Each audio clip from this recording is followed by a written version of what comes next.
Hey there, Chris Maricos here, and are you stuck in a race to the highest hourly rate? So many people are. They think that they have to have a high hourly rate just to get paid what they're worth, but that couldn't be further from the truth, because when you increase your hourly rate to a certain amount, you actually make yourself less competitive. There aren't that many people who are ready to pay such a high hourly rate for a service that usually commands a lower hourly rate. And that's why going higher with your hourly rate might actually be a mistake. Instead, you need to provide more value. You see, high hourly rates still require your time.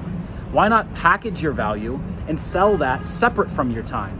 Or create a hybrid program that lets you spend the minimum amount of time possible to get the result for your clients. That's what I've been able to do, and that's what I've been able to help a lot of other people do too. They were focused on increasing their hourly rate to $50 an hour, $100 an hour, $250 an hour. And sure, you can do that, but the number of hours that you're going to sell will decrease dramatically. Believe me, it's much better to package your hours into something that includes a lot more value. And then you can sell for $1,000, $2,000, $3,000 at a time, and your clients will get exactly what they wanted. So that's why at teachingrevolution.com, we help great people turn their expertise into a signature online program. If you'd like to learn more about how that works, click the link below to get a step-by-step explanation and walkthrough. See you there.